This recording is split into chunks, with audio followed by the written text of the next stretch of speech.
Assalamualaikum warahmatullahi wabarakatuh. Perkenalkan, nama saya Ririn Dunovianti, Fakultas Teknobiologi, Prodi Teknobiologi, Universitas Teknologi Sumbawa. Di video kali ini saya akan menyampaikan jawaban ujian tengah semester dari mata kuliah Bahasa Indonesia yang diampu oleh Ibu Heni Mawarni MPD. Yang pertama, arbitrer.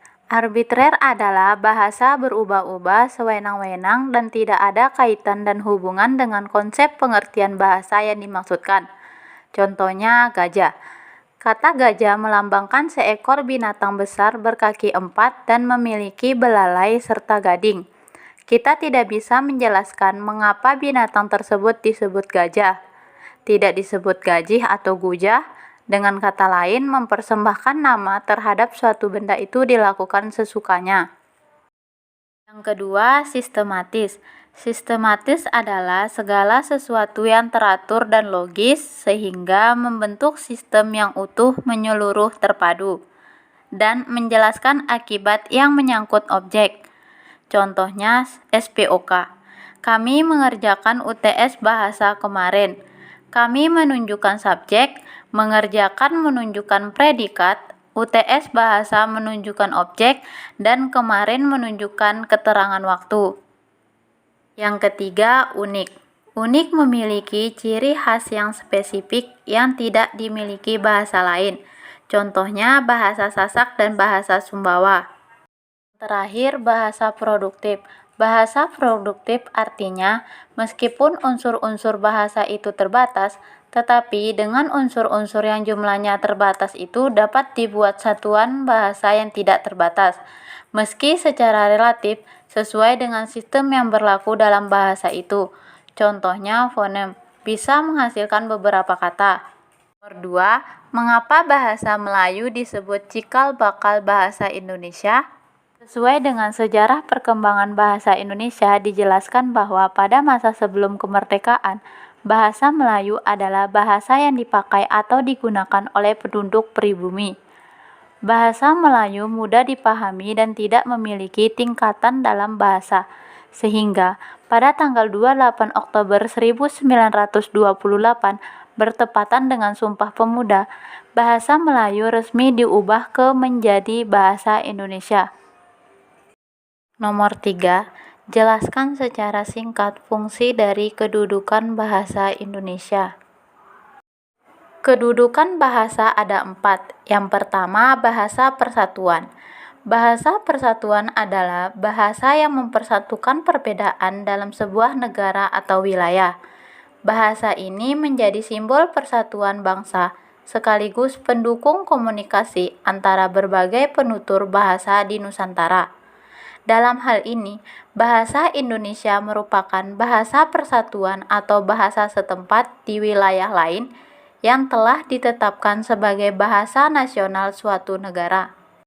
Yang kedua, bahasa nasional. Bahasa nasional atau bahasa kebangsaan adalah suatu bahasa atau varian bahasa, contohnya dialek, yang memiliki sejenis hubungan de facto atau de jure dengan seseorang dan mungkin melalui perluasan wilayah yang mereka duduki. Yang ketiga, bahasa negara. Pengembangan bahasa menjadi bahasa resmi negara merupakan usaha untuk memperluas pemakaian bahasa di luar masyarakat. Bahasa yang bersangkutan melalui pengajaran bahasa, media massa, dan lain-lain. Fungsinya, bahasa Indonesia digunakan di seluruh penjuru negara Kesatuan Republik Indonesia secara resmi. Yang keempat, bahasa resmi.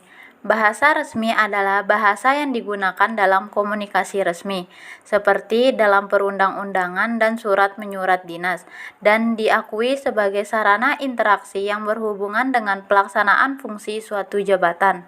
Fungsi bahasa Indonesia yaitu sebagai identitas nasional, sebagai kebanggaan bangsa, sebagai alat komunikasi, dan sebagai alat pemersatu bangsa yang berbeda suku, agama, ras, adat istiadat, dan budaya. Nomor 4, apa yang dimaksud dengan makna konotasi dan denotasi? Menurut KBBI, makna konotasi adalah kata yang mempunyai makna lain atau sesuatu makna yang berkaitan dengan sebuah kata. Yang kedua, denotasi. Denotasi adalah makna kata secara harafiah atau makna sebenarnya dari suatu kata. Kutipan langsung pendek yaitu mengutip sumber bacaan sejumlah tidak lebih dari 4 baris. Kata yang dimaksudkan dikutip menjadi bagian atau kelanjutan tubuh tulisan, tetapi bukan paragraf baru diikuti dengan tanda koma 2 di bagian atas. Kutipan langsung panjang adalah kutipan yang lebih dari 4 baris, kutipan dipisahkan dari teks, jarak baris dengan baris, kutipan satu spasi, kutipan boleh atau tidak diapit dengan tanda kutip, kutipan disertai sumber informasi kutipan. Kutipan tidak langsung adalah kutipan yang menyajikan isi atau bagian dari sebuah karya tulis setelah mengalami perubahan. Contohnya, sekian dari saya. Wassalamualaikum warahmatullahi wabarakatuh.